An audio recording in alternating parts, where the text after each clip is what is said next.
بعد فأعوذ بالله السميع العليم من الشيطان الرجيم بسم الله الرحمن الرحیم۔ رفقائے محترم، جو بقرہ کی آیت 256 257 ہے، یہ اصول بیان فرمایا گیا تھا کہ دین یعنی وے آف لائف، احکام الہی، ان کے منوانے کے لیے جبر ناجائز، جبر خواہ وہ سیاسی ہو، مذہبی ہو، ذہنی ہو یا جسمانی ہو، لا اکراہ فی الدین، دین میں جبر کا کوئی امکان نہیں۔ اور وجہ یہ بتائی تھی کہ دین کے راستے کو کلام الہی کے ذریعے اس حد تک نمایاں کر دیا گیا ہے، اس کے مقابلے میں جو کھڈ اور کھلیا ہے وہ روز روشن کی طرح عیاں ہو گئی ہے۔ تو جب حق کو اس حد تک واضح کر دیا جائے تو منوانا جبر سے اس کا کوئی جواز نہیں ہے۔ اس کے بعد ارشاد فرمایا کہ اللہ کی جو ولایت ہے، دستگیری، حاجت روائی، مشکل کشائی اہل ایمان کے ساتھ، وہ ایک زندہ حقیقت ہے، وہ جاری و ساری عمل ہے۔ اور اللہ تبارک و تعالیٰ کے اس نظام کے مقابلے میں کھڑے ہوتے طاغوت، اور طاغوت ہر وہ فرد اور ادارہ جو اللہ کی ٹھہرائی حدوں کو پھلانگ جائے۔ وہ حدیں خواہ تو وحی کی ہوں، یعنی الفاظ الہی کی حدیں ہوں، یا کائنات فطرت کے اندر افعال و اعمال الہی کے اندر جو حدیں ہیں ان کو پھلانگنا، دونوں حوالوں سے وہ طاغوت ہے۔ تو اب یہ جو ماقبل بیان فرمایا تھا کہ اللہ ایمان والوں کا دستگیر بنتا ہے، اور ان کے مقابلے میں جو طاغوتی طاقتیں ہوتی ہیں وہ ناکام و نامراد ہوتی ہیں، اس اصول کی وضاحت میں اب اگلی 3 آیات آ رہی ہیں، اور ان میں بنیادی جو ہے وہ سیدنا ابراہیم کی ذات ہے، سیدنا ابراہیم کی ذات، اور سیدنا ابراہیم کی ذات امام الناس، کل نوع انسانی کے لیے ماڈل ہے۔ اب وہ جو نمونے کا مرد کامل ہے، مرد ایمان، اس کے حوالے سے ہمیں ایک بہت بڑی حقیقت سمجھائی جا رہی ہے۔ اب ہم 258 سے شروع کرتے ہیں۔ الم تری الی الذی حاج ابراہیم، اے مومن، الم ترا واحد کا صیغہ ہے، الم ترو نہیں کہا، گویا کہ ہر مومن کا یہ کام ہے کہ وہ اس پہ سوچے، غور کرے، تفکر اور تدبر کرے۔ الم ترا، اے مومن، کیا تو نے کبھی غور کیا ہے؟ یعنی یہ غور کرنے کی چیز تھی، تفکر اور تدبر کے حوالے سے یہ مسئلہ سمجھنا تھا، تو کیا تو اس کو سمجھا ہے؟ تو ہمارا جواب تو ہے کہ ہم تفکر تدبر قرآن میں قائل ہی نہیں ہے۔ تو الم ترا، کیا تو نے غور نہیں کیا؟ کس حوالے سے؟ الی الذی، اس آدمی کے بارے میں، اس شخص کے بارے میں، اس ادارے کے بارے میں، الذی حاج ابراہیم، جس نے کہ حجت بازی کی۔ حاجہ کا معنی حجت بازی کرنا، argument for the sake of argument, دلیل بازی، یعنی دلیل پر دلیل دیتے چلے جانا، خواہ وہ صحیح ہو یا غلط، اس سے مدعا ظاہر ہو یا نہ ہو، اس سے بحث نہیں، یعنی چپ نہ ہونا اور دلیل کے مقابلے میں دلیل دیتے چلے جانا، حجت کے مقابلے میں حجت کھڑی کرتے چلے جانا، یہ کفر کا مزاج ہے۔ کہ وہ شخص کہ جس نے کٹ حجتی کی، ہم اس کا ترجمہ کرتے ہیں کٹ حجتی، کہ وہ شخص کہ جس نے کٹ حجتی کی سیدنا ابراہیم کے ساتھ، کس وقت فی ربہ، اللہ تبارک و تعالیٰ کی ربوبیت میں، ربوبیت عالمینی میں۔ اصل جو جھگڑا ہے رفقائے محترم وہ یہی ہے، اللہ تعالیٰ کی الوہیت کو ماننا کافر کے لیے کچھ مشکل نہیں۔ الوہیت الہیہ جو ہے خالق کائنات کے حوالے سے یہ ہر دہریہ بھی کسی درجے میں ماننے پر تیار ہو جاتا ہے، لیکن جس وقت ربوبیت کا مسئلہ آتا ہے، ربوبیت عالمینی کا مسئلہ آتا ہے کہ اس کائنات میں جتنے بھی اللہ تعالیٰ نے وسائل پیدا کیے ہیں وہ کل نوع انسانی کے لیے، اور تمام نوع انسانی کا برابر کا حق ہے، زمین پر، پہاڑوں پر، معدنیات پر، پیٹرول پر، باغات پر، زمین سے جو کچھ نکلتا اس پر، زمین پر، اور زمین کے اوپر نیچے جو بھی نعمتیں اللہ تعالیٰ نے پیدا کی ہے وہ کسی خاص طبقے کے لیے پیدا نہیں کی، وڈیروں کے لیے، جاگیرداروں کے لیے، کسی خاص قوم اور وطن کے لیے، بادشاہوں کے لیے نہیں۔ اس نے ان تمام وسائل کو کل نوع انسانی کی فلاح اور ربوبیت کے لیے پیدا کیا، پس ان کو کھلا رہنا چاہیے۔ بس جب یہاں پر ربوبیت کی بات ہوگی تو جاگیردار، سرمایہ دار، کانوں کے مالک، وسائل کے مالک، جنہوں نے ریسورسز کو اپنی ملکیت بنا رکھا ہے، وہ درمیان میں آئیں گے. بھئی ہم بھی تو اللہ کو مانتے، تو بھئی ربوبیت کیا ہے؟ وہ اللہ کی تقسیم ہے، جس طرح چاہے کرے. یعنی امارت و حکومت جو ہے وہ اللہ پہلے پیدائش پر کر چکا ہے. اگر کوئی امیر گھر میں پیدا ہوا ہے تو اللہ نے اس کو امیر بنا دیا، غریب میں پیدا ہوا ہے تو غریبی میں چلے. اس معاملے میں کوئی مداخلت نہ ہونا چاہیے. یعنی اللہ کو مانتے ہیں لیکن اس کی ربوبیت عالمینی پر تمام جھگڑا ہے. تمام انبیاء کی لڑائی ربوبیت پر ہوئی ہے، الوہیت پر نہیں. الوہیت پہ تو اگر پوچھے آپ ان سے، آسمان کس نے بنایا، زمین کس نے بنائی، آپ پیدا کون کرتا ہے، موت کس کیا، حیات کس، لا یقولن، وہ کہتے ہیں یہ سارے کام تو اللہ کرتا ہے. تو جب الوہیت کو آپ ربوبیت میں لائیں گے اور ربوبیت بھی ربوبیت عالمی نہیں ہوگی تو یہاں سے جھگڑے کا آغاز ہو جائے. تو سیدنا ابراہیم چونکہ ربوبیت عالمینی کے قائل تھے تو اس لیے فرمایا کہ اس نے حجت بازی کی، کٹ حجتی کی ابراہیم کے ساتھ. اور کہ موضوع کیا تھا کٹ حجتی کا؟ فی ربی، ربوبیت. یعنی ربوبیت عالمینی کا مسئلہ جو تھا نا، یہ ایک اختلافی مسئلہ تھا. اور یہ اس نے کب ربوبیت کا انکار کیا؟ ان آتاہ اللہ الملک، کہ جب اسے اللہ تبارک و تعالیٰ نے اقتدار بخشا، جب اس کے پاس اقتدار آ گیا، غلبہ آ گیا، سلطنت آ گئی، دائیں بائیں اس کے وسائل پر قبضہ ہو گیا، تو اب اس نے کہا کہ یہ تو میرا ہے، میری خاندان کا ہے، میری قوم کا ہے، اس میں اب دوسروں کو کوئی کیوں شیئر کرے، کیوں وہ اس میں شریک ہو. تو فرمایا اس کے بعد بات یوں آگے چلی، اذ قال ابراہیم، جب وہ وقت یاد کرو جب کہا سیدنا ابراہیم نے، رب الذی، میرا رب تو وہ ہے، الذی یحیی و یمیت، کہ جو اللہ حیات کے اسباب پیدا کرتا ہے.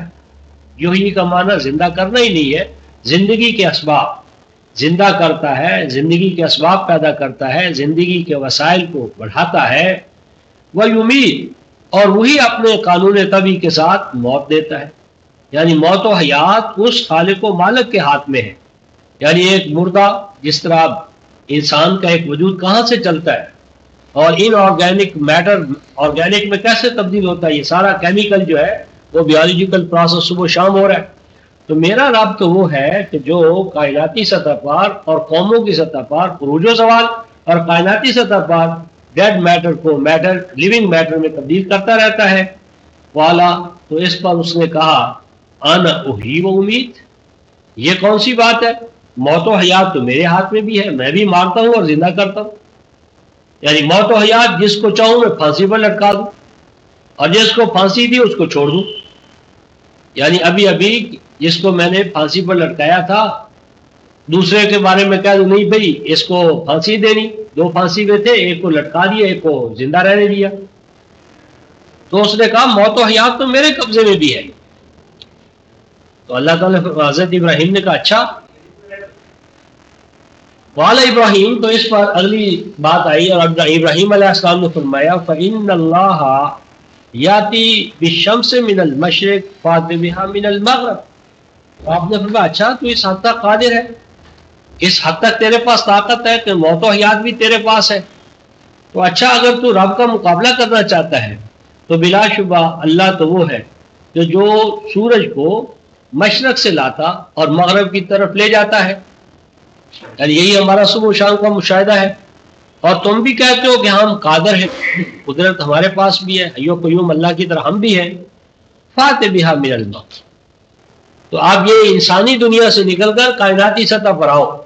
کائناتی سطح پر یعنی بڑی عجیب مثال آگے آئے گی کہ اپنا سایہ جو تیرا ہے، تو اٹھ دھوپ میں اور اپنا سایہ اپنے سے دور کر دے. جی ایک بیج ہم نے زمین میں ڈالا ہے، اگر تیرے اندر طاقت ہے تو اس بیج کو اگنے سے روک دے.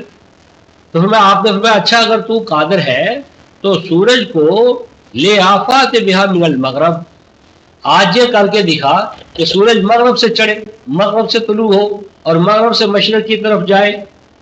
فبہت الذی کا، تو اس کائناتی سطح کا جو مطالبہ یہ چیلنج اس کے ساتھ میں ہوا، بس اس سے وہ مبہوت ہو گئے، حیران و ششدر ہو گئے. کفر، یعنی جس نے کفر کیا تھا وہ اس جواب کے سامنے، دلیل کے سامنے بے دست و پا ہو گیا. واللہ لا یہدی القوم الظالمین، لیکن اس کے باوجود اس نے اللہ کی ربوبیت کو تسلیم نہ کیا، اللہ کو رب العالمین نہ مانا.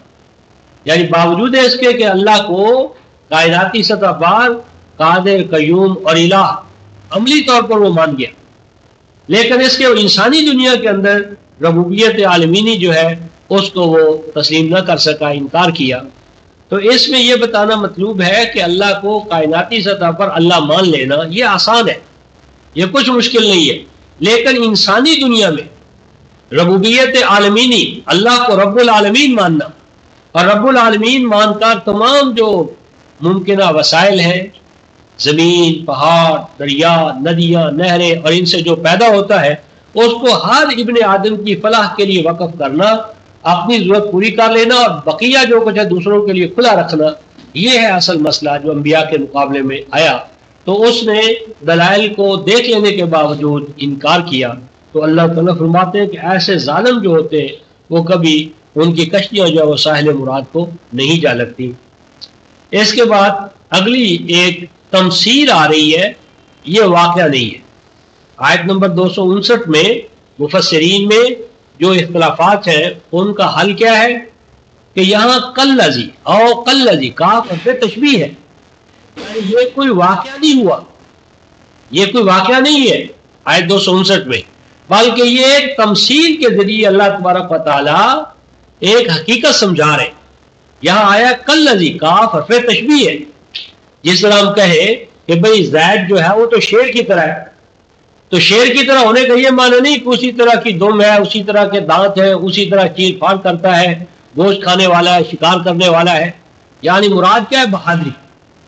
یعنی زید کو شیر کے ساتھ بہادری میں تشبیہ دی ہے. اسی طرح یہ جو 259 ہے آوا کلذی او کلذی، یا یہاں بطور مثال ہم پیش کرتے ہیں، یعنی کاف حرف تشبیہ ہے. کاف حرف تشبیہ کا معنی یہ ہے کہ یہ کوئی آدمی امر خارجی میں نہیں تھا، بلکہ یہ ایک تمثیل ہے.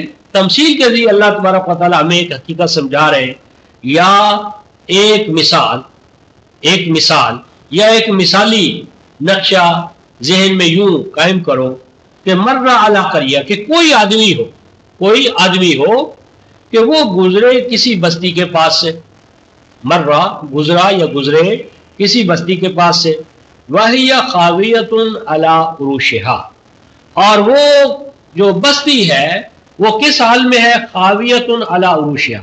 خاویہ کا معنی ہوتا ہے، ایک تو خوا یخوی ہوتا ہے رفقائے محترم، یہ جو مرغی انڈے دیتی ہے، انڈے دینے کے بعد اس کو سیتی ہے یعنی بچے نکالتی ہے، لیکن یہاں چونکہ خوا کے ساتھ علا کا سیلا آ گیا ہے اس لیے اس کا معنی الٹا ہے، یعنی وہ ڈھہ چکی تھی، گر چکی تھی اوپر سے نیچے کی طرف، یعنی وہ سیدھا ہو کر عرصہ جس طرح چھتیں گرتی ہے تو اس کے بعد اوپر سے پھر نیچے دیواریں گرنا شروع ہو جاتی ہے.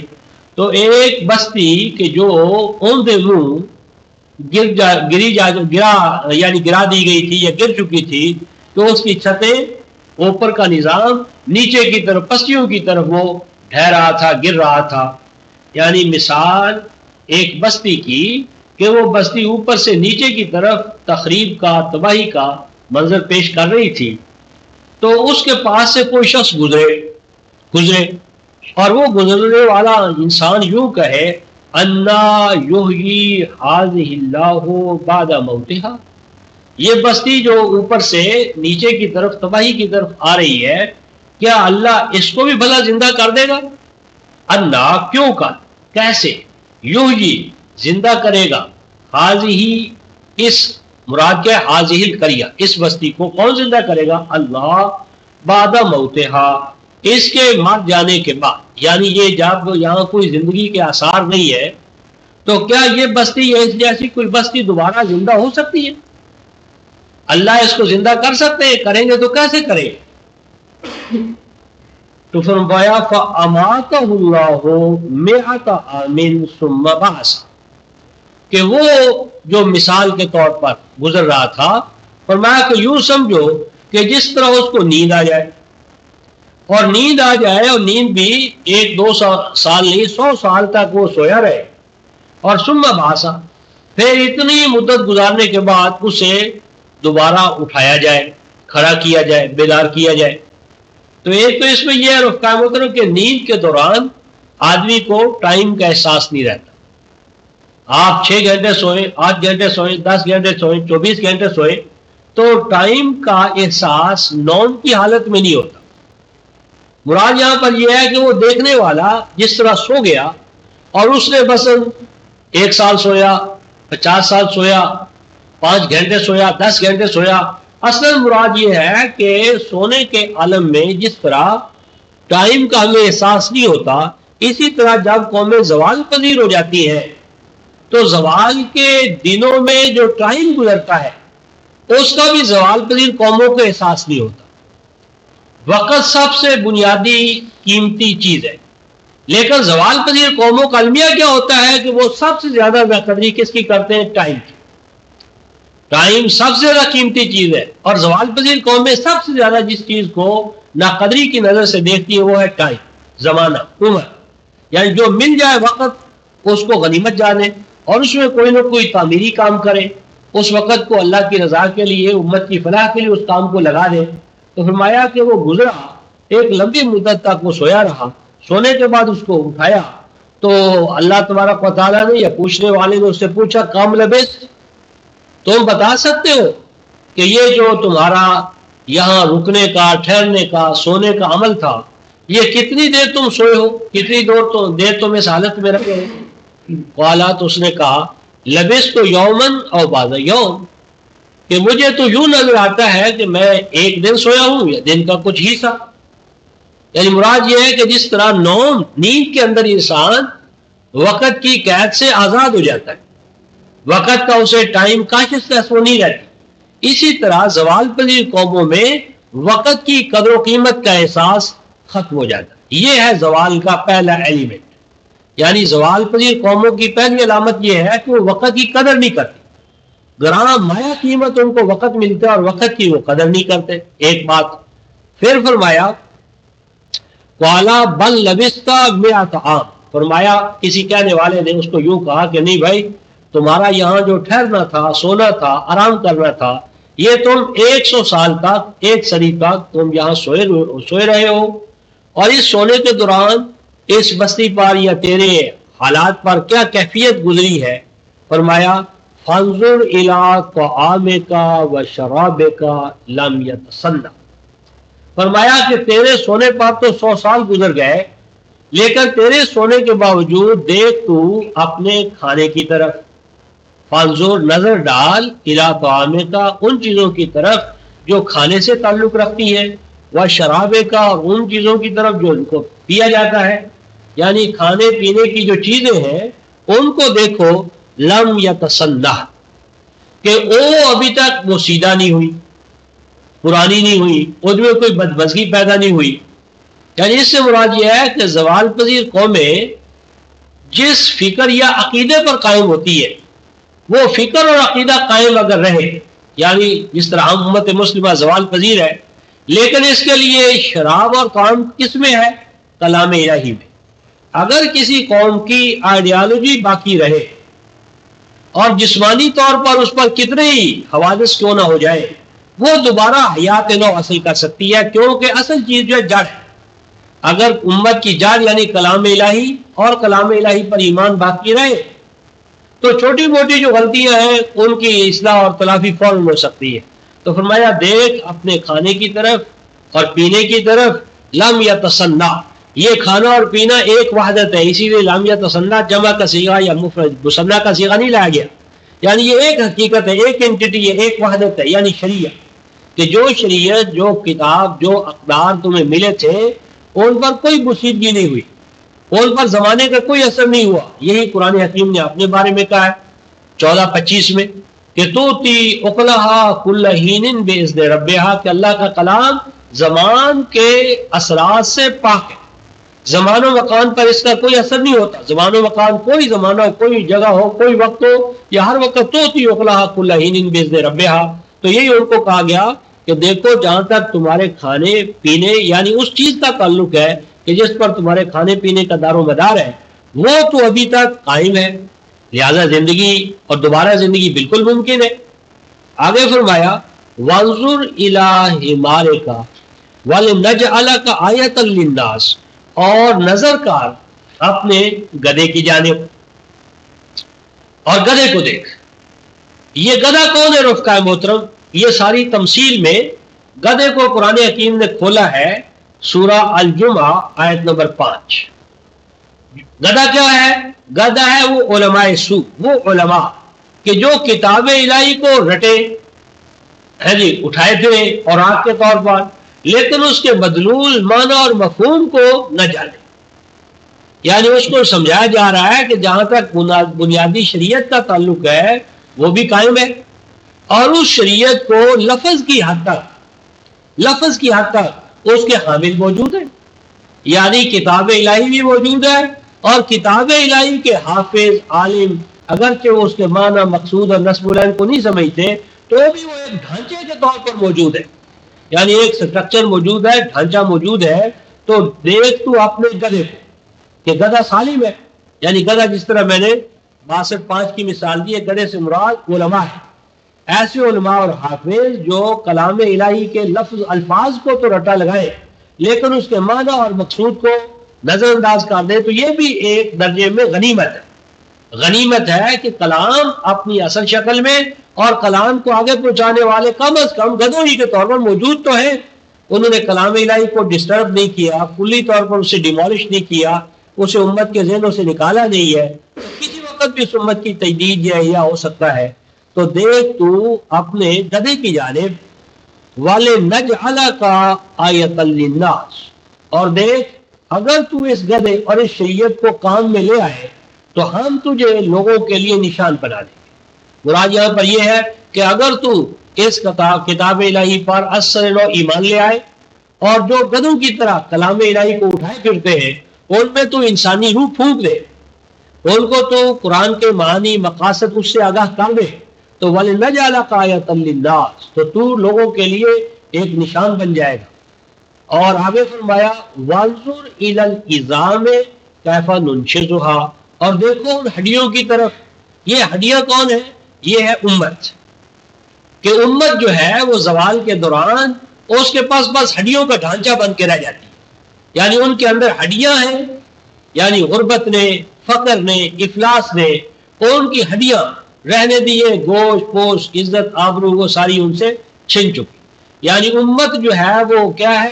وہ ہڈیوں کا ایک ڈھیر، یعنی شریعت الہیہ اپنی شکل میں موجود ہے، اس کو لے کر چلنے والے گدھوں کے طور پر، یعنی معانی اور مقاصد سے ہٹ کر الفاظ کی حد تک اس کے حامل ہیں، اور امت اس انداز میں موجود ہے کہ وہ ہڈیوں کا ایک مجموعہ ہے، ہڈیوں کا ایک ڈھانچہ ہے۔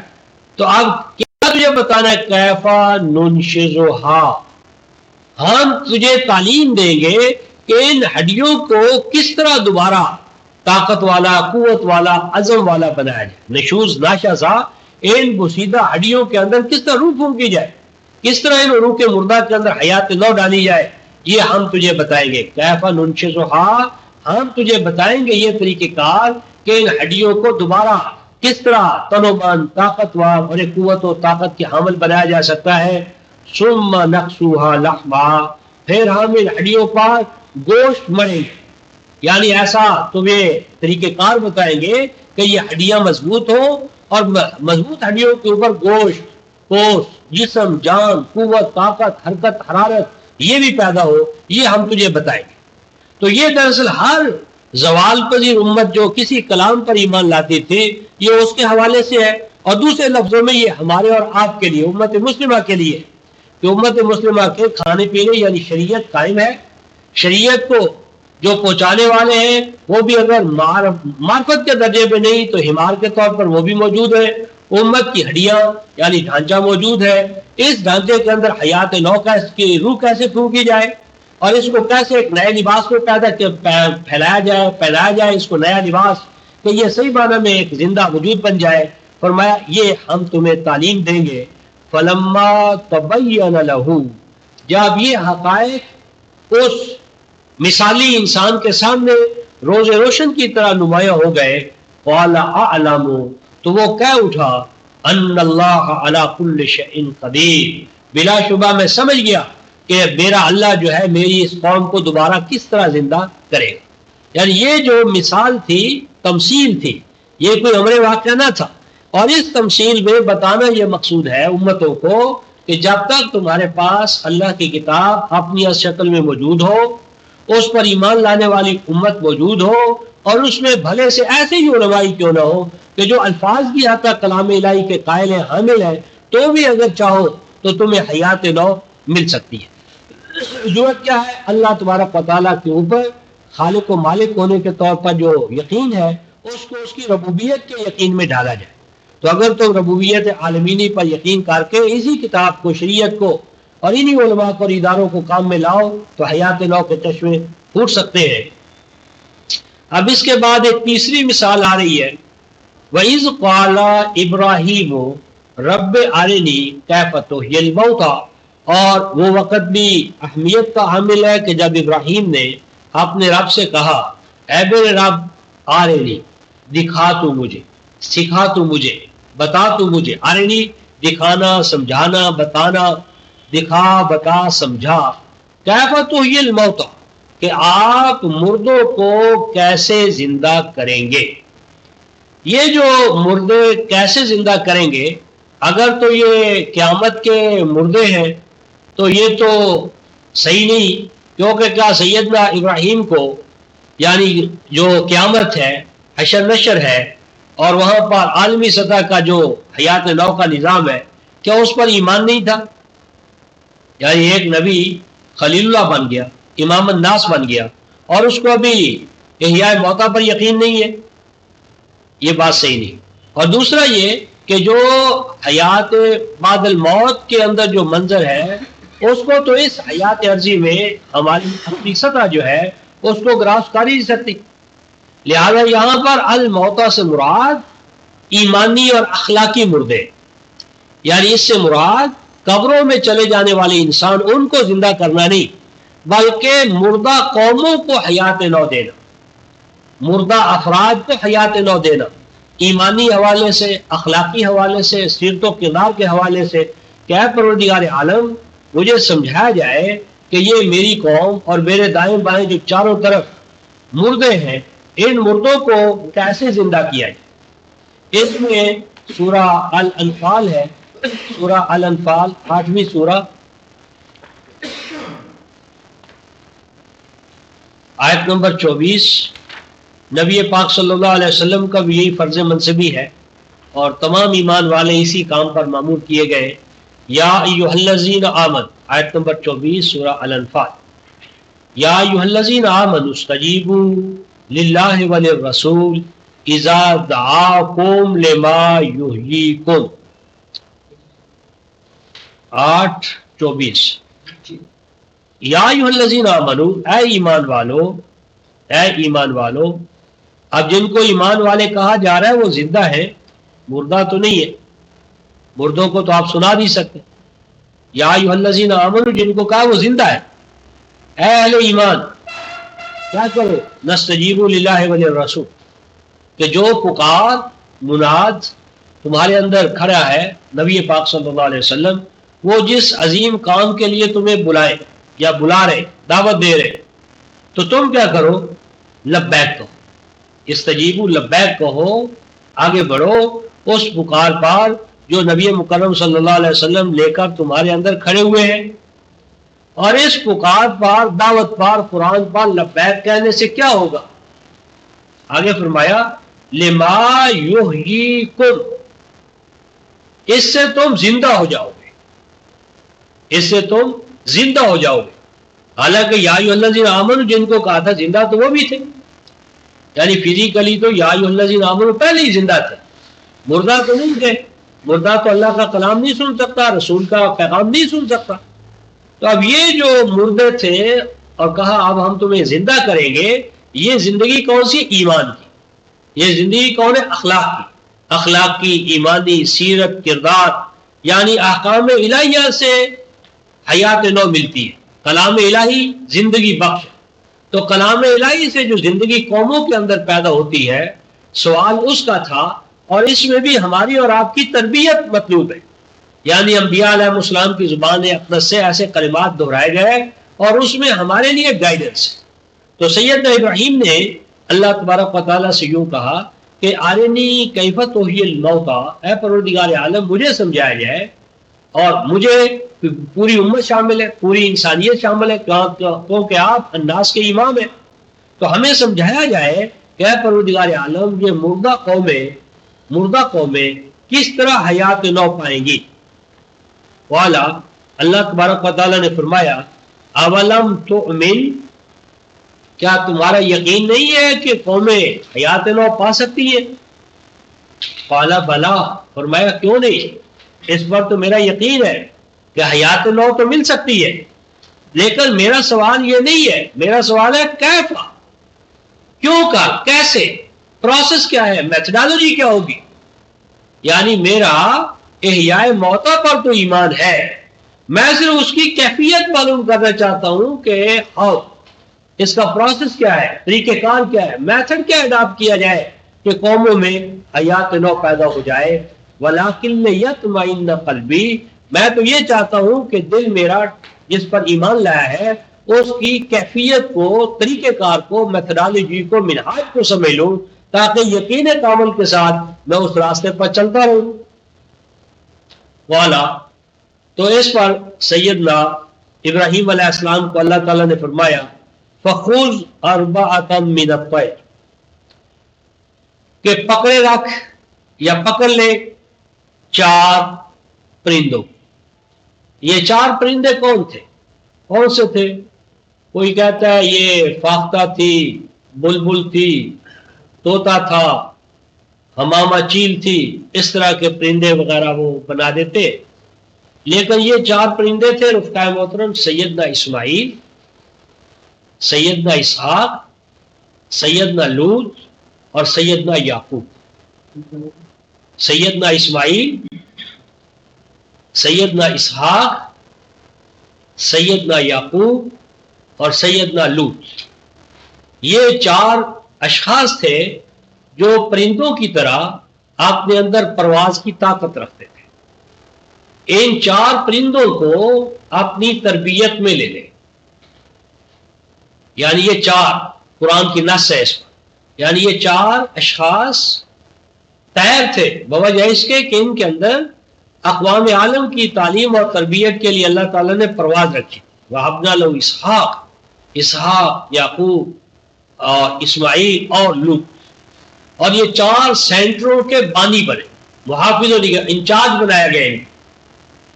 کس طرح قرآن اس کا نقشہ بتاتا، تو کیا فرمایا فَخُذْ أَرْبَعَةً مِّنَ الطَّيْرِ، یعنی جو آلریڈی تیرے پاس 4 پرندے ہیں ان 4 پرندوں کو اپنی تحویل، تمرکز، تربیت، تعلیم اس کے اندر لے لے. آگے ہے فَصُرْهُنَّ إِلَيْكَ، فَصُرْهُنَّ إِلَيْكَ عام ترجمہ اس کا کرتے ہیں کہ ان کو ہلا اور مانوس کر لے اپنی طرف. اور سارا یسور و سیرن و سیرورتن، ڈھالنا نقشے کے مطابق، ڈائی کے مطابق، ماڈل یا نمونہ.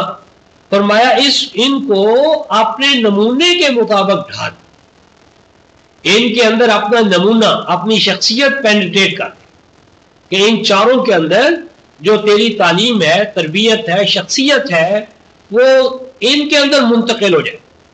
یعنی یہ 4 جو ہیں ان کے اندر تیری شخصیت کا ریفلیکشن، انعکاس، یعنی چھوٹے پیمانے پر ان میں سے ہر ایک ابراہیم بن جائے. یعنی ابراہیمیت کو نفوذ کر دے ان کی طرف، کہ ان 4 پرندوں کے اندر اپنی شخصیت، اپنی تعلیم، اپنی دعوت، اپنا مشن انکلکیٹ کر دے، ان کے وجود کے اندر نفوذ ہو جائے. اور اس کے بعد ثم اجعل علی کل جبل منہن جزءا، یہاں پر کہتے ہیں فصرہن الیک، یہ تو مانوس کا، اور آگے مولوی صاحب نے ترجمہ کر دیا پھر ان کا قیمہ کر. اب یہ قیمہ کرنے کے لیے مانوس کرنے کی کیا ضرورت تھی؟ یعنی اگر یہ ظاہر کرنا تھا کہ تو بڑا اچھا مربی ہے تو کیما کیما کرنے کی بجائے ویسے ہی ان کو ڈال دیتے. تو کیما کیما کہاں سے لیا؟ قرآن میں تو آیا نہیں. یعنی قرآن کے بائے بسم اللہ سے والناس تھا، کیمے کا لفظ نہیں آیا. لیکن مولوی صاحبان نے اس آیت کا دوسرے لفظ میں خود کیما کر دیا کہ جو چیز کتاب الہی میں شامل نہیں تھی اس کو شامل کر دیا.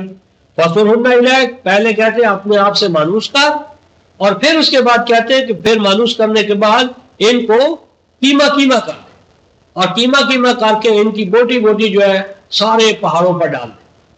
تو یہ کیما کیما کرنا اللہ تعالیٰ کے کلام میں نہیں ہے. بس جو چیز اللہ کے کلام میں نہیں ہے اسے کلام الہی میں داخل کرنا، یہ اپنے اندر جرأت اور جسارت کرنا ہے کہ کلام الہی میں کوئی نقص تھا جو میں پورا کروں. اور کسی مومن بالقرآن کا یہ کام نہیں ہو سکتا کہ وہ کلام الہی میں اپنی طرف سے ایڈ کرے اور پھر بین القوسین ڈال کر امت کو، انسانیت کو گمراہ کرے. تو فَصُرْهُنَّ إِلَيْكَ، ان کو تو اپنے ماڈل اور نمونے کے مطابق ڈھال دے، اپنی شخصیت ان کے اندر نفوذ کر دے. پھر ثم اجعل، پھر بنا دے، قرار دے دے، ٹھہرا دے. علی کل جبل، علی کل جبل میں جو تنوین ہے یہ مضاف الیہ کے قائم مقام ہے. یعنی علی کل جبل، ہر اس پہاڑ پر جو تیرے دائیں اور بائیں ہیں. تو تیرے دائیں اور بائیں جو پہاڑ پائے جاتے ہیں، مشہور پہاڑ صفا اور مروہ ہے، زیتون ہے، وہ فاران ہے. تو جو بڑے بڑے پہاڑ، اب مراد ہے پہاڑی علاقوں میں، پہاڑی علاقوں میں یعنی جہاں پہاڑ پائے جاتے ہیں ان کے دامنوں میں، وادیوں میں ان کو تو بٹھا دے. اور بٹھانے کے بعد کیا کرنا ہے؟ پھر ان کو حج کے ایام میں اپنی طرف دعوت دینی ہے. حج کے ایام میں یعنی پہلے چاروں اپنے اپنے مرکز میں بیٹھے، پھر حج کے ایام میں چاروں طرف سے من کل فج عمیق تیرے پاس آئے اور تیری تعلیم لے کر آگے جائے، اور یہ ہیڈ کوارٹر ہو تیرا، اور یہاں سے پھر تعلیم کا نور جو ہے عام ہو. تو یہ جو ہے پھر ان میں سے ہر ایک کو ایک ایک پہاڑ پر، مرکز پر، چٹان پر، ایک عظیم نصب العین پر بٹھا دے. یہاں جو من ہنہ جزا آیا ہے تو اس جزا کی وجہ سے علماء کرام کو یہ غلطی لگی ہے.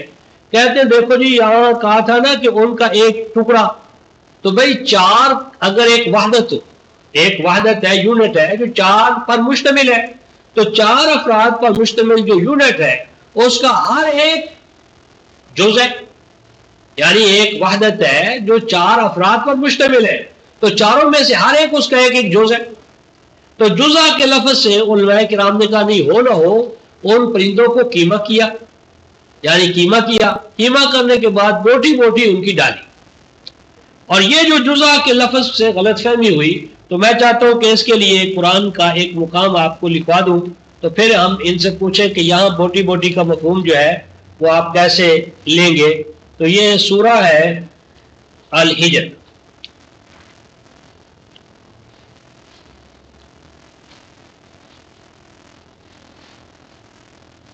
یہ 44 آیت ہے، 15-44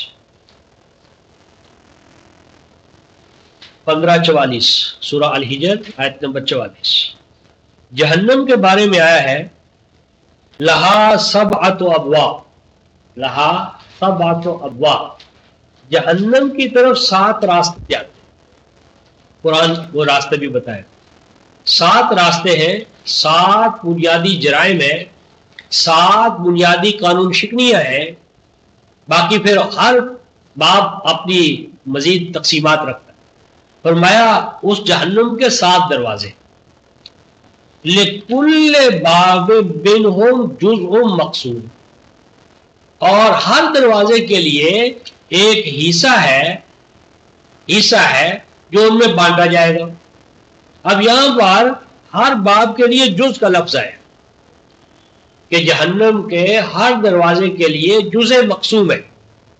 تو کیا معنی ہے کہ جہنمی جب جہنم میں جائیں گے تو اللہ تعالیٰ پہلے ان کی بوٹی بوٹی کریں گے، پہلے ان کی بوٹی بوٹی ہوگی، اور بوٹی بوٹی ہو جانے کے بعد وہ بوٹیاں جو ہیں جہنمی انسانوں کو 7 دروازوں سے اندر جہنم میں پھینکی جائیں گی؟ نہیں، یعنی یہاں جز بمانا قسم ہے کہ یعنی کل جو جہنمی ہوں گے ان کو 7 دائروں میں کیٹیگرائز کیا جائے گا، اور ہر کیٹیگری جو ہوگی وہ 7 کا ایک حصہ ہوگی. یعنی کوئی جہنم کے فلان دروازے سے، کوئی فلان دروازے سے، یعنی جہنم کے 7 دروازے، اور 7 میں کا ہر دروازہ جز ہے، اور ہر کوئی شرک میں سے جا رہا ہے، کوئی ماں باپ کی نافرمانی سے جا رہا ہے، کوئی قدر سے جا رہا ہے، کوئی سٹے بازی سے جا رہا ہے. تو ہر مجموعہ جو ہوگا، یونٹ جو ہوگا، اس کو قرآن نے جز کا. تو جز کے معنی میں جو کیما کرنے کا مفہوم تھا یہ غلط ہے. تو اب ہم اصل کی طرف آتے ہیں کہ ان 4 میں سے ہر ایک حصے کو، یعنی ایک اکائی کو تو کسی پہاڑ پر، پہاڑی ہیڈ کوارٹر پر بٹھا دے، جس طرح سیدنا ابراہیم نے بٹھایا. ایک کو یعنی مکہ مکرمہ میں بٹھایا، ایک کو سدوم کے علاقے میں آباد کیا، ایک کو کنعان میں بٹھایا، اور تیسرے کو شام میں بٹھایا، چوتھے کو. تو یہ شام، کنعان، مصر، اور ادھر مکہ المکرمہ، ادھر وادی سدوم. تو یہ مراکز تھے جو ابراہیم نے قائم کیے، اور وہاں پر ایک ایک فرد کو، اپنے بیٹے کو، پوتے کو، بھتیجے کو تربیت دے کر بٹھا دیا. اس تعلیم کے بعد ثم ادعوہن یاتینک سعیا، پھر تو ان کو وقتاً فوقتاً بلاتے رہنا ان کو.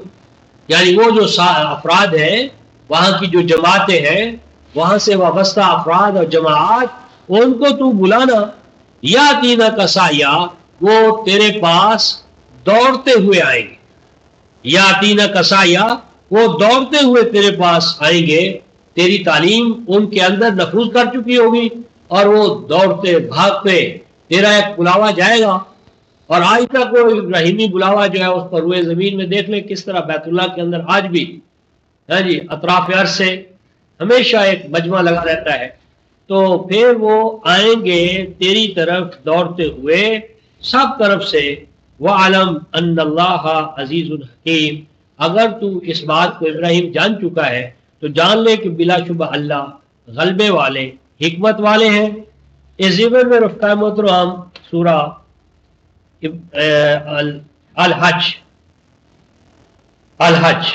اس کی پاس پیدل بھی وہ علی کل ضامن، اور ایسی تیز رفتار سواریوں پر، اونٹنیوں پر، گھوڑوں پر، گدھوں پر، یاتین من کل فج عمیق، جو ہزارہ مسافت پہ موجود راستوں سے، دوابوں سے، بر اعظموں سے تیرے پاس دوڑتے ہوئے آئیں گے.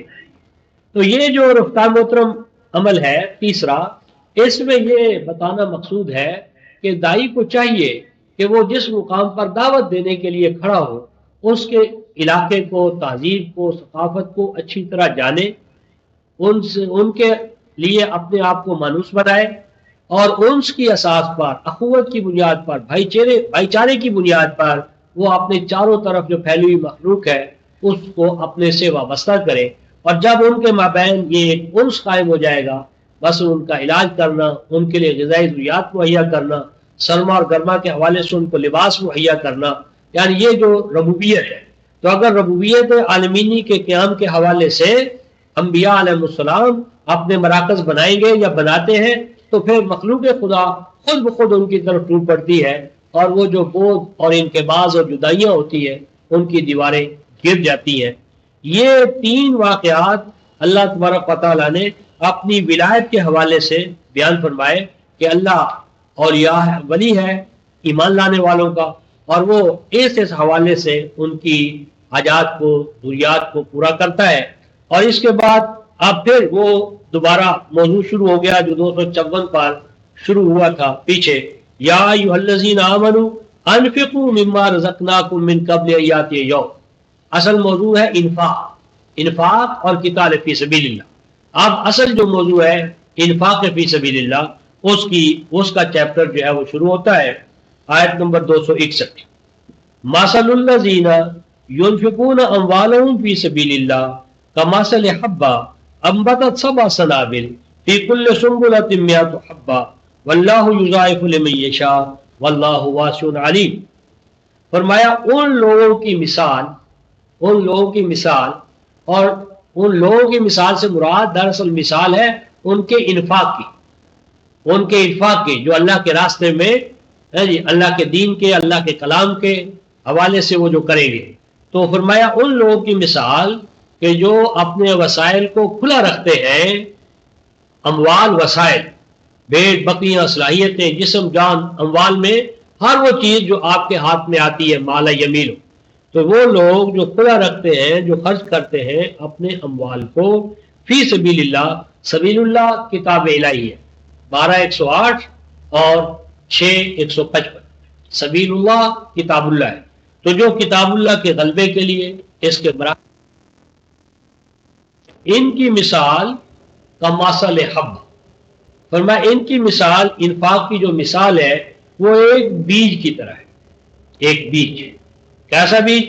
انبتت سبع سنابل، کہ وہ بیج جب زمین میں اس کو ڈالا گیا، زمین کو تیار کرنے کے بعد، تو اس میں اوپر ڈینٹل یا تنا، اور اس کے اوپر 7 سٹے، یعنی سنابل سنبل کی جمع ہے، سٹے یعنی اس میں بالیں، یعنی ایک کی بجائے 7 بالیں، خوشے اس میں نکلے، اور ہر خوشے کے اندر، بال کے اندر 100 حبہ، 100 دانہ ہو.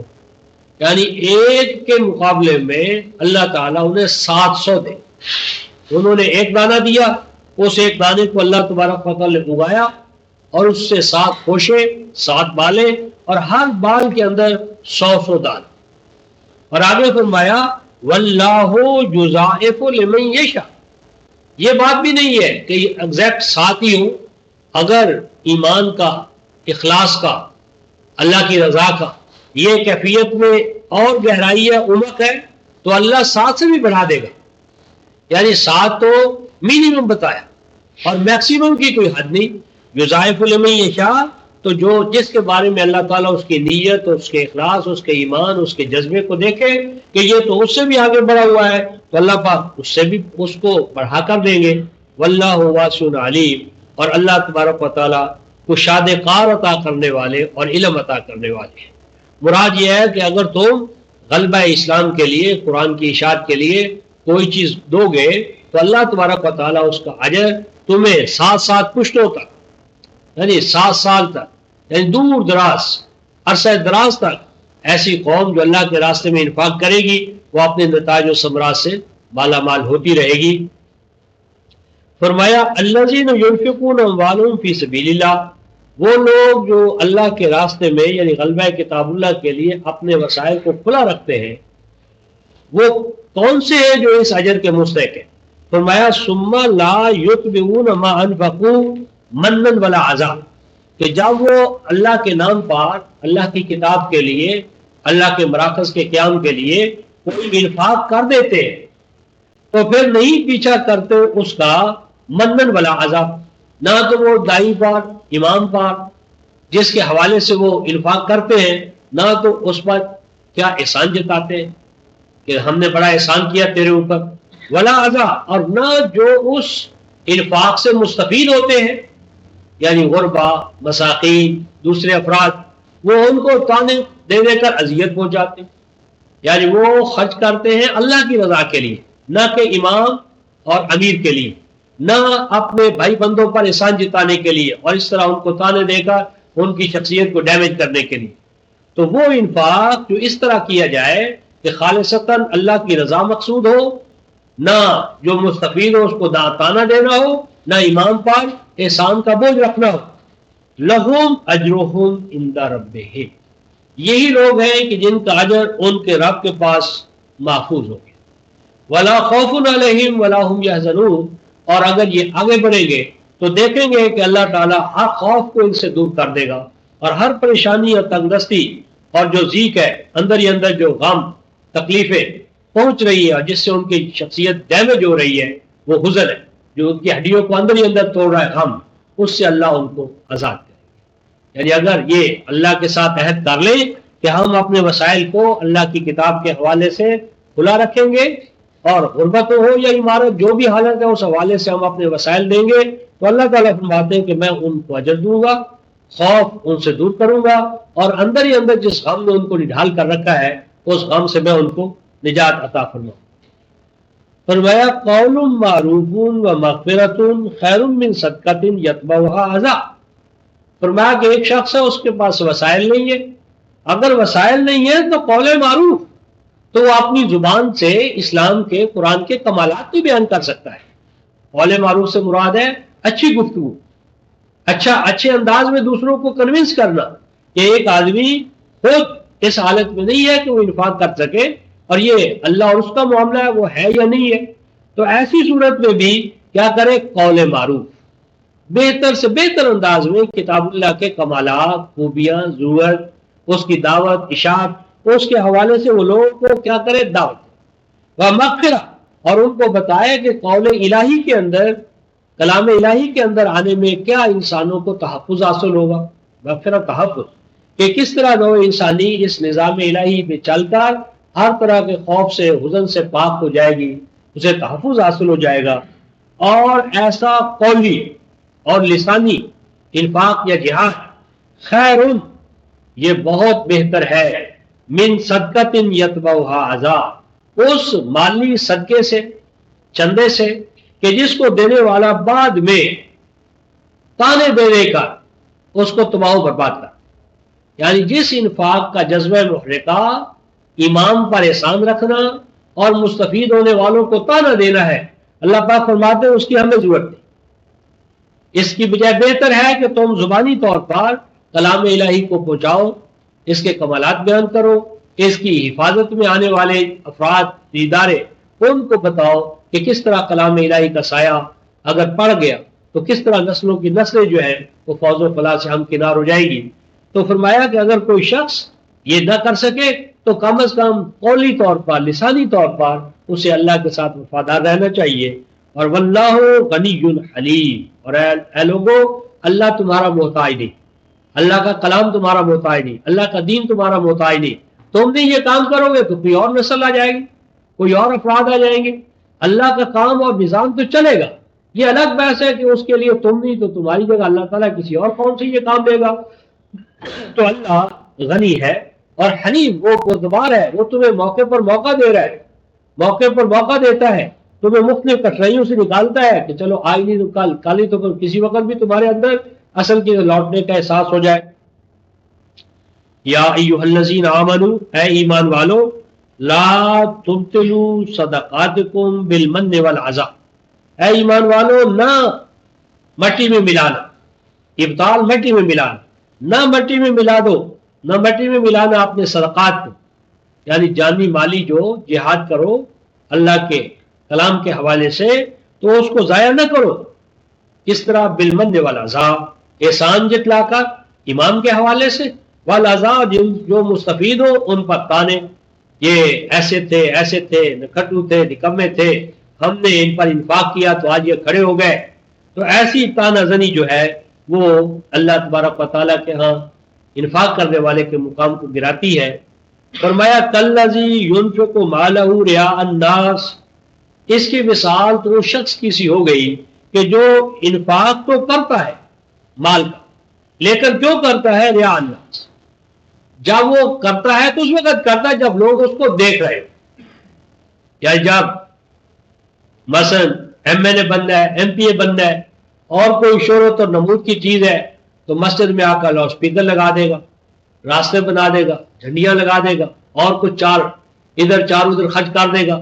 مقصود کیا ہے؟ رئاء الناس، کہ لوگوں کے اندر خوب اس کی واہ واہ، لوگوں کے اندر واہ واہ کرانے کے لیے، نمائش کے لیے، اپنی غنا یا اپنی دولت کا استظہار کرنے کے لیے. لیکن ولا یؤمن باللہ والیوم الآخر، یہ ظاہر کرتا ہے کہ اس کا اللہ پر ایمان نہیں، نہ آخرت کے دن پر. یعنی جو نمود و نمائش کے لیے کرے اور اللہ کی رضا کے لیے نہ کرے، ایسا شخص ہے جو نہ اللہ کو حقیقی معنی میں مانتا ہے، نہ مقامات عمل کو مانتا ہے. فَمَثَلُهُ كَمَثَلِ صَفْوَانَ عَلَيْهِ تُرَابٌ، ایسے شخص کی مثال تو فرمایا یوں ہے جس طرح کہ ایک پتھر ہو، چٹان ہو، اور اس چٹان کے اوپر تھوڑی سی مٹی کسی طرح جم جائے، مٹی لگ گئی، مٹی جم گئی، بائی پیسج آف ٹائم پتھر پر. پھر کیا ہوا؟ فَأَصَابَهُ وَابِلٌ، اس کے بعد بارش آ گئی، تو بارش نے کیا کیا؟ فترکہ صلدا، وہ جتنی اوپر چھوٹی سی معمولی سی تہ زمین کی تھی، مٹی کی تھی، وہ ساری بارش سے اڑ گئی، ختم ہو گئی۔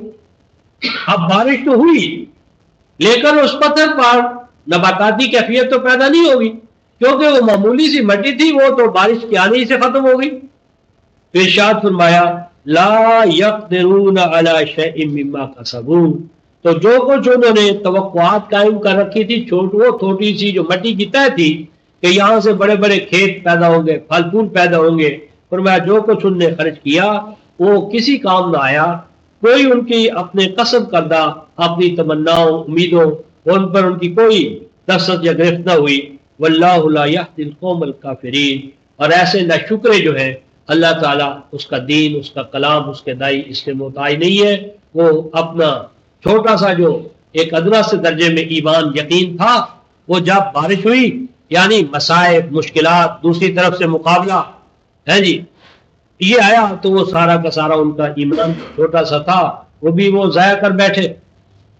اب اہل ایمان کا ذکر ہوتا ہے، وَمَثَلُ الَّذِينَ يُنْفِقُونَ أَمْوَالَهُمْ ابْتِغَاءَ مَرْضَاتِ اللَّهِ، ان کے برعکس وہ لوگ ایمان والے جو اپنے وسائل کو کھلا رکھتے ہیں، خرچ کرتے ہیں ابتغاء مرضات اللہ۔ نمبر ایک، جو اس انفاق کا جذبہ محرکہ کیا ہے؟ اللہ کی رضا، کہ خالق و مالک ہم سے راضی ہو جائے، یعنی خشنودی مولا، اللہ تبارک و تعالیٰ کی رضا کو پانے کے لیے جو خرچ کرے، ایک بات۔ نمبر دو، وَتَثْبِيتًا مِّنْ أَنفُسِهِمْ، فرمایا کہ جو بھی تم انفاق کرتے ہو اللہ کے نام پر، اس سے اللہ کو تو کچھ نہیں ملتا، من انفسہم، اس سے تمہارے بھائی بندوں ہی کو، یعنی تم جیسے تمہارے بھائی بند ہیں، ابنائے آدم ہیں، تمہارے خاندان قبیلے قوم وطن کے لوگ ہیں، انہی کو تم پاؤں پر کھڑا کر رہے ہو۔ تثبیتاً، ثابت قدمی عطا کرنا، کن کو؟ من انفسہم، اپنے بھائی بندوں، یعنی جو اللہ تعالیٰ انفاق کا مطالبہ تم سے کر رہا ہے، اس لیے اللہ تعالیٰ کا تو کوئی کام نہیں چلتا کہ وہ رکا ہوا ہے تو چل پڑتا ہے۔ جو اس کے فوائد اور منافع ہیں من انفسہم، وہ دینے والوں کے اپنے ہی بھائی بندوں کو ہے۔ جو اللہ تعالیٰ نے انفاق کا مطالبہ کیا ہے اس کا واضح مقصد کیا ہے کہ اپنے ابنائے وطن، ابنائے نو، اپنے ہم عقیدہ ہم فکر افراد، ان کو مضبوط و مستحکم کیا جائے، ان کو مضبوط پاؤں پر کھڑا کیا جائے۔ فرمایا ان کی مثال کس طرح ہے؟ کمثل جنت، یہ جو انفاق کرنے والے ہیں ان کی مثال ہے جیسے کہ ایک باغ ہو، جنت باغ، کیسا؟ برب، وہ پہاڑ، وہ باغ جو ذرا اونچائی پر کہ صاف واضح آکسیجن اس کو پہنچے، روشنی پہنچے، رب، اور فرمایا اصابہ وابل، اور پھر موسلادھار بارش ہو، یعنی ایک چیز ایک ذرا اونچے ہے جی ربوہ، یعنی اونچا ٹیلا، اونچی زمین پر وہ باغ ہو، اور پھر ہو موسلادھار بارش، اور وہ ساری جو بارش ہے وہ اس میں جذب ہو جائے، فآتت اکلہا ضعفین، تو ایسا باغ ڈبل پھل دے، یعنی جب آم 50 من تو وہ 100 من دے، اور 100 من یعنی ڈبل وہ پیداوار دے۔ فَإِن لَّمْ يُصِبْهَا وَابِلٌ فَطَلٌ، اور اگر موسلادھار بارش نہ بھی ہو اور معمولی بارش بھی ہو جائے تو وہ معمولی بارش بھی اس کے لیے کفایت کرتی ہے، معمولی بارش بھی اس کے لیے وہ صحیح ثابت ہوتی ہے۔ وَاللَّهُ بِمَا تَعْمَلُونَ بَصِيرٌ، اے ایمان والو، تم میں پہلی مثال صادق آتی ہے یا دوسری؟ اس کا فیصلہ تمہارے اعمال سے ہو کہ تم کس مقام پر کھڑے ہو، کسی اونچے ٹیلے پر انفاق کر رہے ہو، یا تمہارا انفاق اس طرح ہے جس طرح پتھر پر معمولی سے مٹی ہوتی ہے، اور جو یہ حالات دیگروں ہو گئے، حالات خراب ہوئے، معاشی حوالے سے کوئی مشکلات پیش آئی تو تم نے ہاتھ پھینک لیا، تو تم کس مقام پر کھڑے ہو اس کا فیصلہ اللہ تبارک و تعالیٰ فرماتے ہیں ہم تمہارے اعمال کو دیکھ رہے ہیں، اور تمہارے اعمال کو اسیسمنٹ کر کے اس میں تمہارا مقام متعین کیا جائے گا۔ اے ایمان والو، اب ایک اور اجتماعی انفاق کے لیے ایک مثال لائی جا رہی ہے۔ اے ایمان والو، یہ جو ربوبیت عالمینی کے قیام کے لیے تمہیں کہا جا رہا ہے کہ جان مال انفاق اس کو کھلا رکھو، کرو۔ فرمایا دیکھو اَیَوَدُّ أَحَدُكُمْ أَن تَكُونَ لَهُ جَنَّةٌ مِّن نَخِیلٍ وَأَعْنَابٍ، کیا تم میں سے بھلا کوئی ایک شخص پسند کرے گا، کوئی بھی شخص یہ پسند کرے گا کہ اس کا ایک باغ ہو، باغ کیسا؟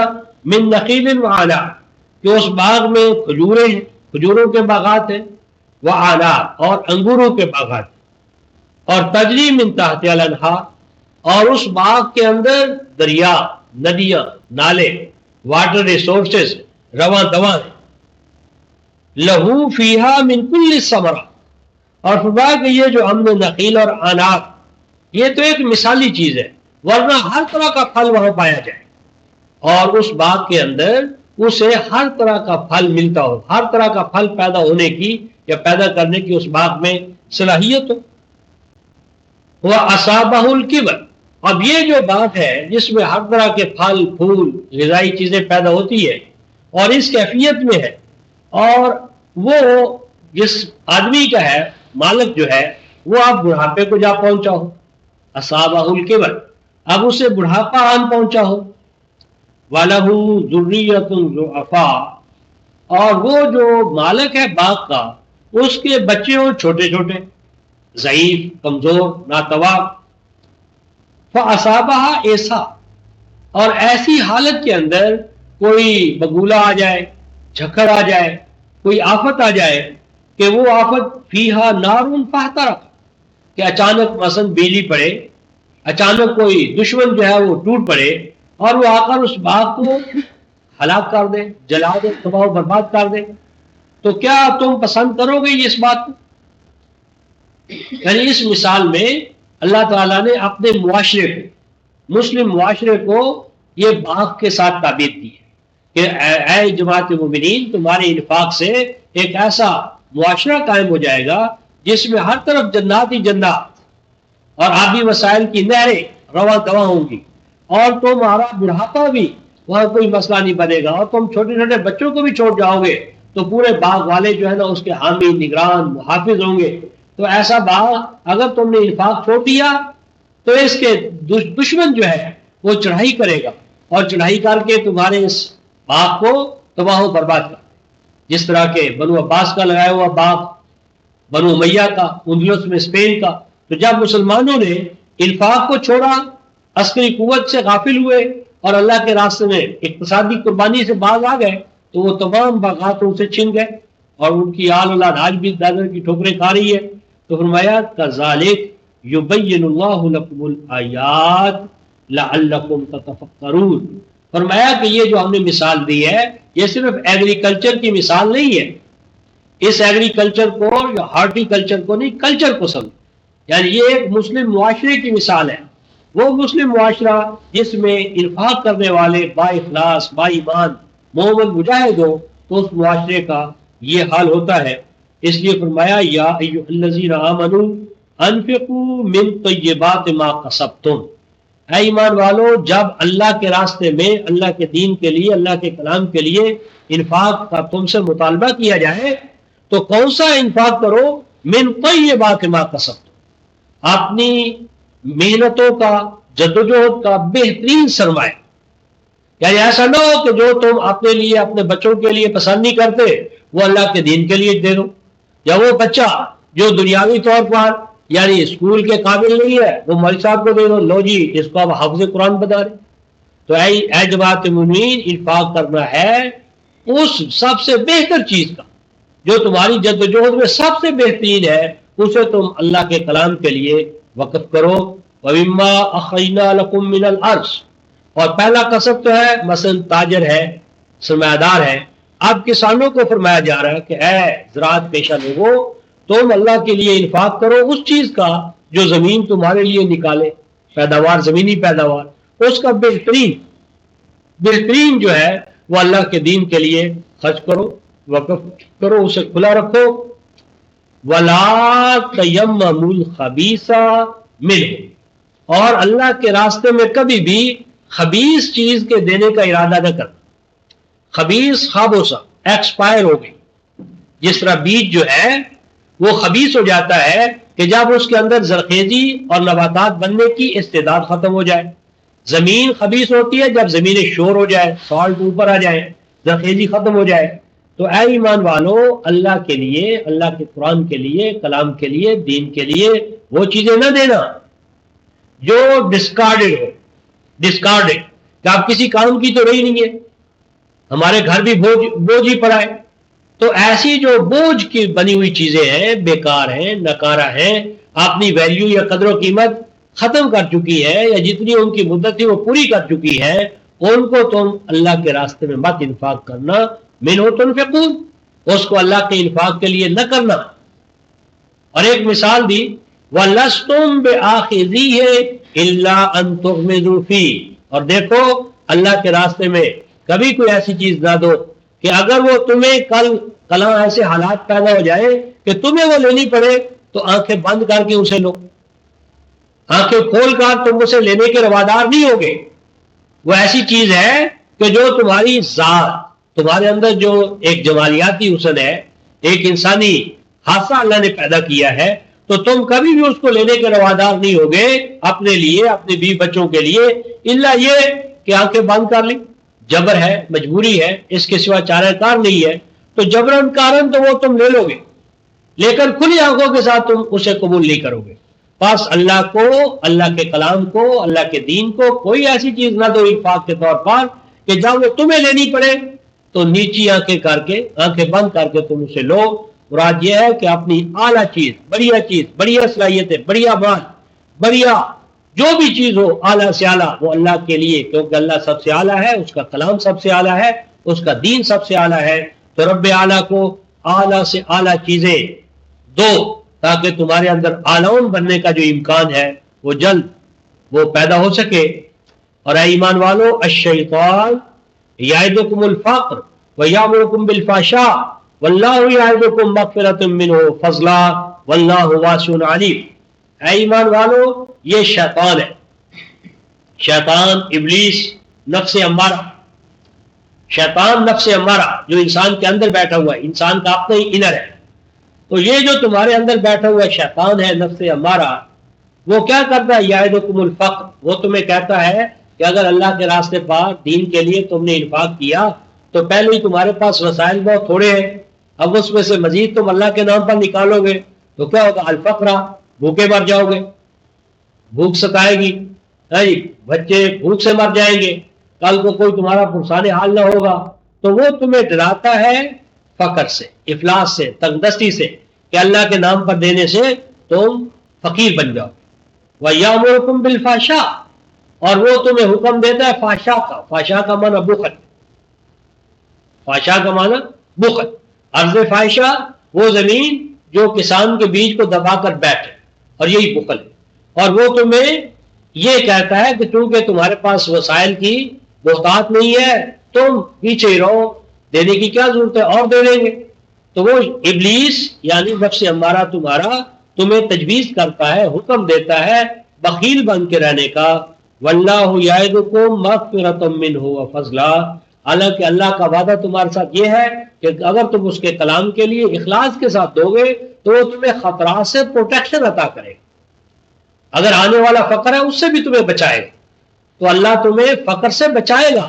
وہ فقر سے بچانے کی تمہیں تدبیر بتا رہا ہے. اور کوئی اللہ کے نام پر صدقہ دینے والا کبھی فقیر نہیں.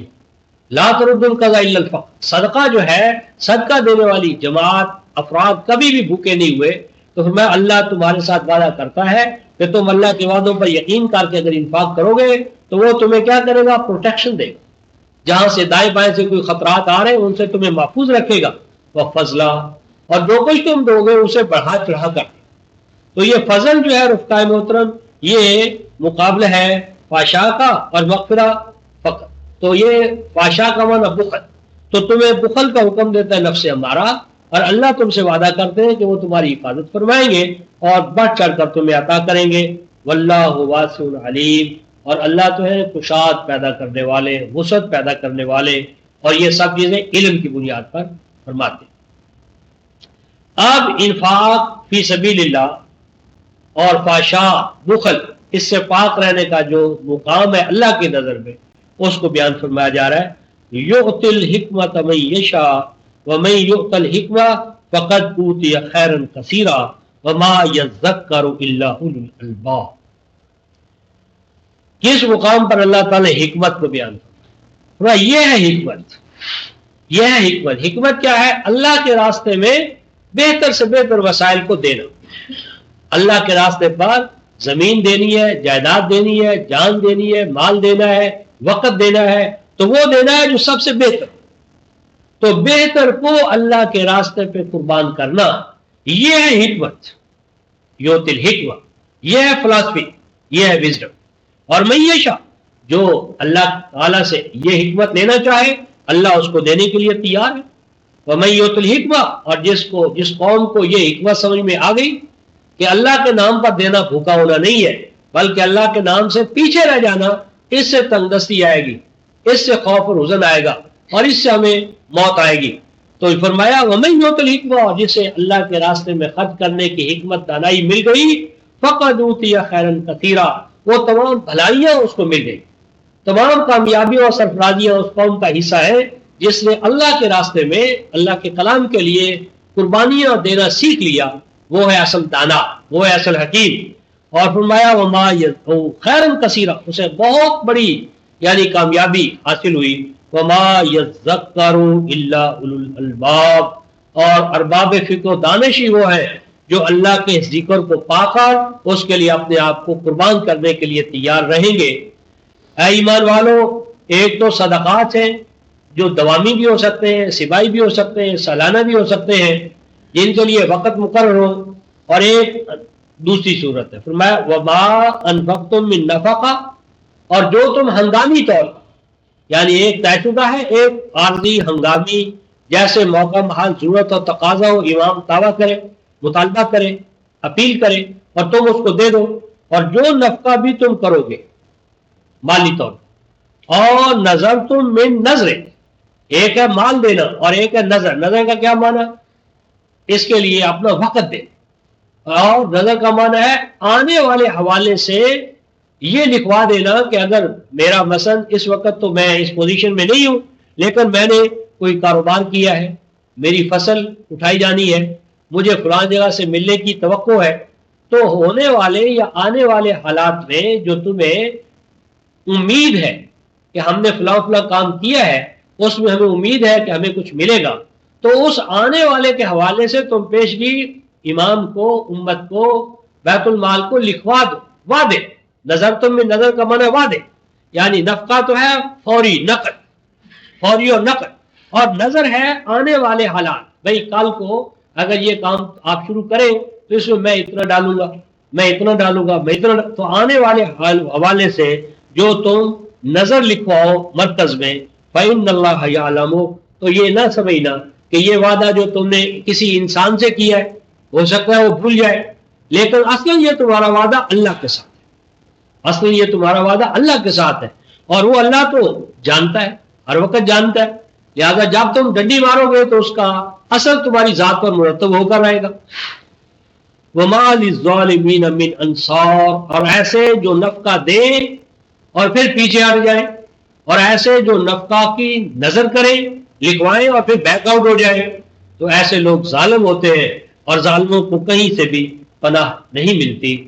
ان تبدو صدقات فنعما ہی، اے ایمان والو اگر نظر ہو، صدقہ ہو یا انفاق ہو کسی بھی درجے میں، اگر وہ تم اوپنلی کرو، اوپنلی کرو، ٹھیک، دکھا بجا کر کرو، ڈھول دھماکے کی روشنی میں کرو، امام مانے، امام دعویٰ یعنی مطالبہ کرے، تم کھڑے ہو کر جو خروش کے ساتھ اس کو لکھوا دو، اللہ اعلان اس کو کہو، فنعما ہی، اس میں بھی کوئی برائی نہیں، تاکہ دوسروں کو جذبہ ملے، دوسرے بھی یہ دیکھیں کہ فلاں بندہ خدا کھڑا ہوا ہے تو میں بھی کھڑا ہوتا ہوں، تو ہو سکتا ہے تمہارا کھڑا ہونا دوسروں کو کھڑا کرنے کا باعث بن جائے.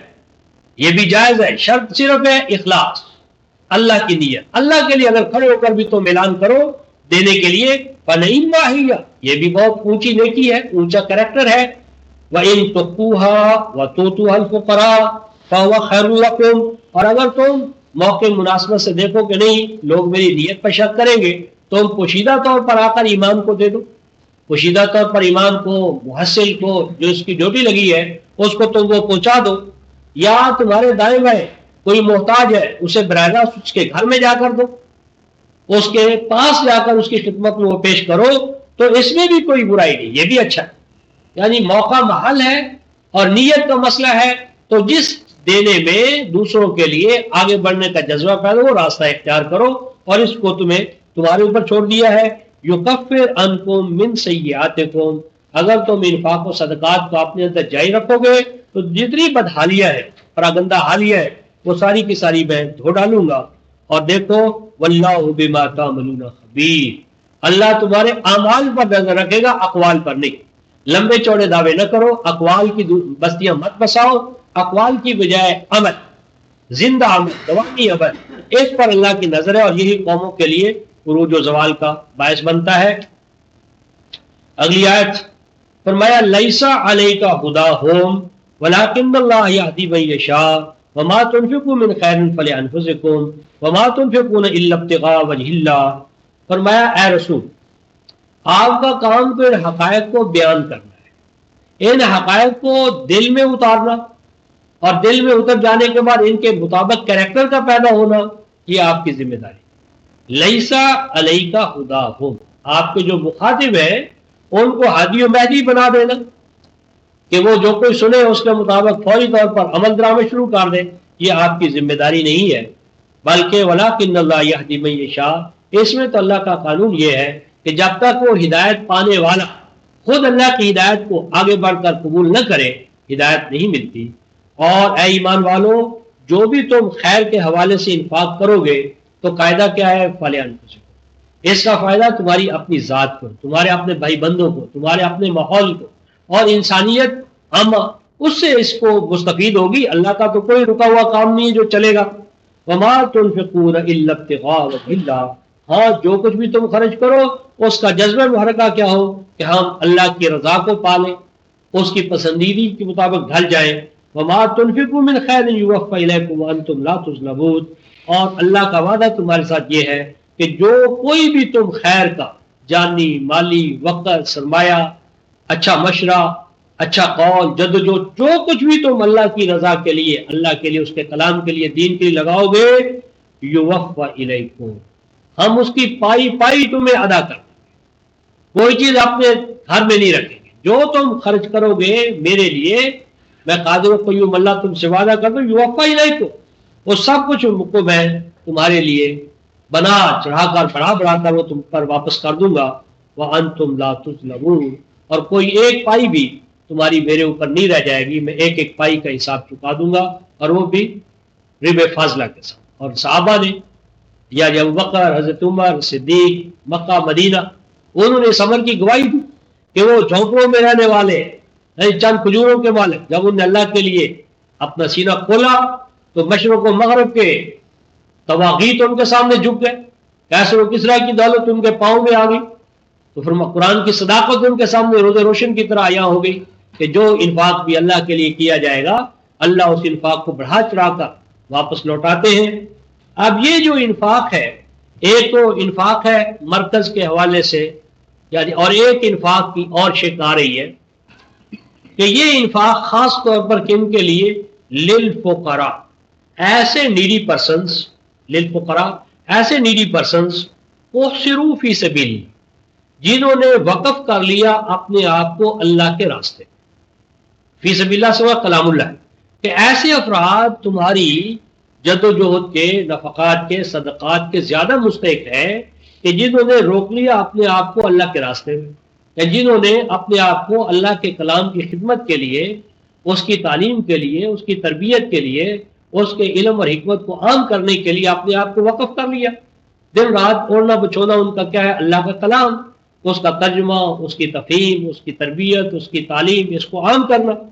لا یستطیعون ضربا فی الارض، اور اس خدمت کلام اللہ نے ان کو اس طرح جکڑ لیا کہ اب وہ باہر کی جو جد و جہد ہے، زمین میں تگودو کرنا ہے، چلنا ہے، چلت پھرت ہے، وہ اس کے اہل نہیں رہے۔